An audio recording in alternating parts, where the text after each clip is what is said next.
Another project from the MCU is here with Black Panther Wakanda Forever. It brings an end to Phase 4, which could be considered one of the more controversial ones in the entire Marvel Cinematic Universe. But that is besides the point. We are here today to review the latest with Black Panther Wakanda Forever. And what is up, guys? Andrew from the Den Men here, and today I wanted to take a look into the movie industry, which is not something I have done yet. Consider this a test run of some sorts. On a side note, I want to start doing more stuff outside of the gaming industry, and this will give me a good idea to see whether you all like this. I hope you all find this enjoyable, so if you do, leave a like letting me know, and drop a comment about your thoughts on Wakanda Forever.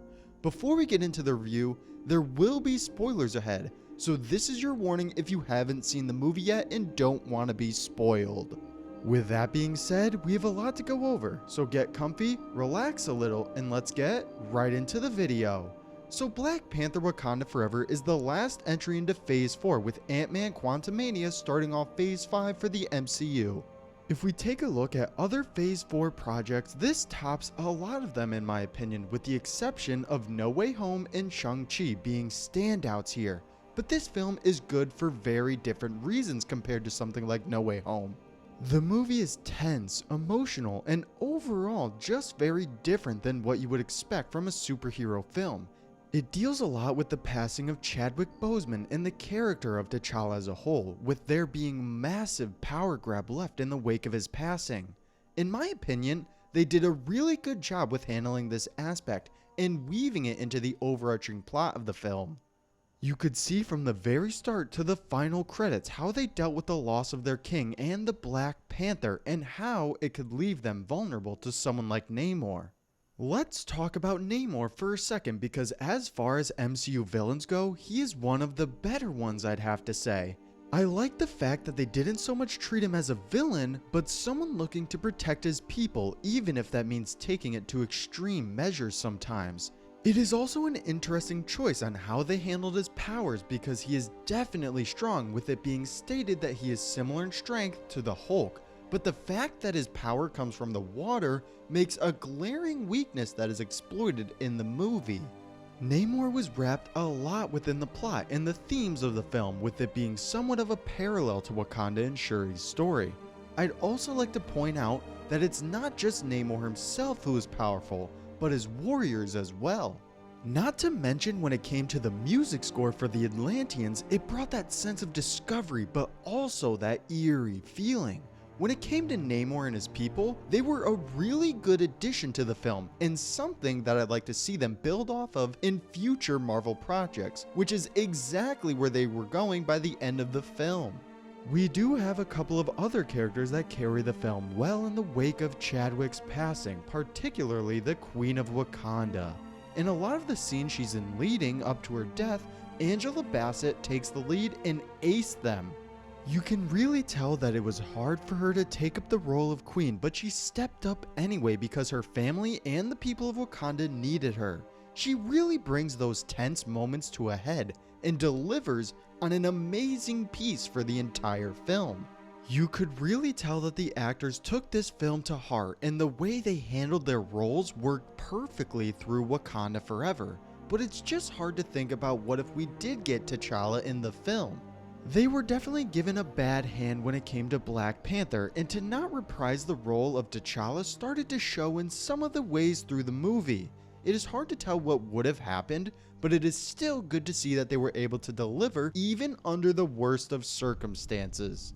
Especially Shuri, because it is clear that she had to take up that main role, and I think the way the movie played out only enhanced how the character evolved.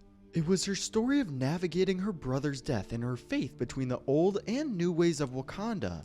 There was a good tether between the two sides of Wakanda, being the traditional ways and the newer ones. Shuri as a character only amplifies this and becomes the center of conflict throughout the movie. Okoye is another one who speaks to these ideals and shows a lot in how her character develops.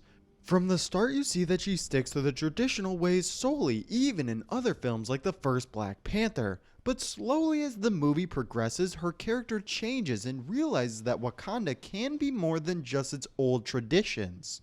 This will likely lead into the spin-off show they're making about her on Disney Plus, with where she ended off in the movie. Being removed as general of the Wakandan army, she can now travel out into the world more, and it will be interesting to see where they take this character during the show. One character that I was surprised about is Riri Williams, or Ironheart. I didn't expect to see her in such a big capacity and actually enjoy the character as much as I did. She is tethered to the character of Iron Man in some ways through the movie, but it is more than that as well. A lot of the scenes are parallels to Tony creating his suits, and that was a nice callback to see. Beyond that, we see her character being somewhat of the thing that moves the plot along throughout most of the movie and is the catalyst for Wakanda and Talokan's fight. Altogether, I really enjoyed the characters and how they were portrayed throughout the film. The actors really went above and beyond here and really brought together the film as a whole. There were a couple of things that didn't work out so much for me though. I will say that I thought the movie could have been shaved down a little bit here and there to make it just a little more enjoyable. I found myself through some of the film just straight up bored and wondering why we are doing this and what we are doing here. It didn't bring it down that much for me, but it was definitely something that comes to mind when watching it. Another would have to be the Atlanteans for me. If we just take a look at where they are from the start of the film, then I could see how they are threatening in a good match against the Wakandans. Throughout the film, we hear how they are very technologically advanced and a threat to the people of Earth, but I don't think we see that enough. Most of their technology consists of water and sonic-based attacks, which seem like there was an easy counter to them. If Wakanda is actually the most powerful country in the world, I don't think it should have been that easy to destroy their capital city and seem more as a way to make the Atlanteans a lot more powerful than what they actually are. That doesn't mean in the future we won't see them become a lot more threatening to the surface world, but I need to see them become more menacing than just hearing about it. Namor did a lot of the heavy lifting for the Atlanteans, so I guess they were powerful on that end. Black Panther Wakanda Forever seemed like a big stepping off point into Phase 5 and connecting a lot of storylines together that you wouldn't even think about. Like with the character of Val in connection to the Thunderbolts, we got a lot of her during Phase 4, and this just solidifies the fact that she will be playing a big role going further into the multiverse saga.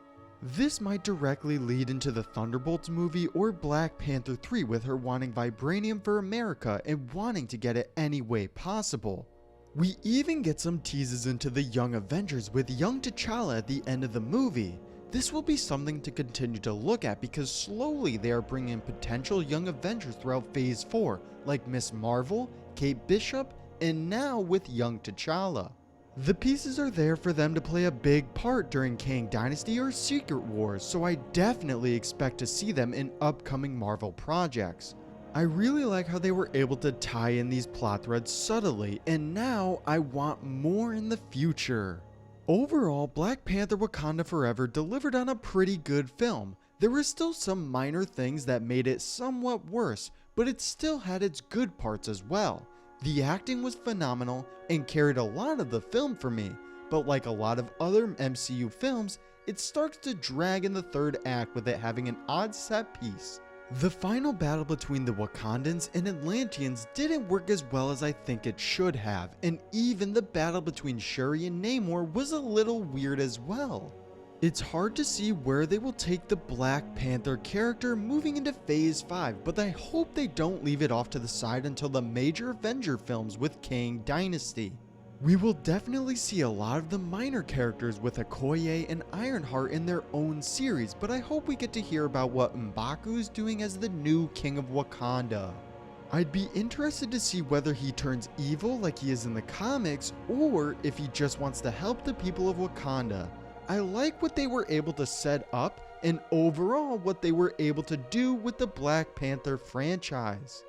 I don't think it was as good as the first one, but it was a tough situation to deal with. Black Panther Wakanda Forever is a solid 7 out of 10 for me, with it being a good addition into the MCU, but not able to top other projects.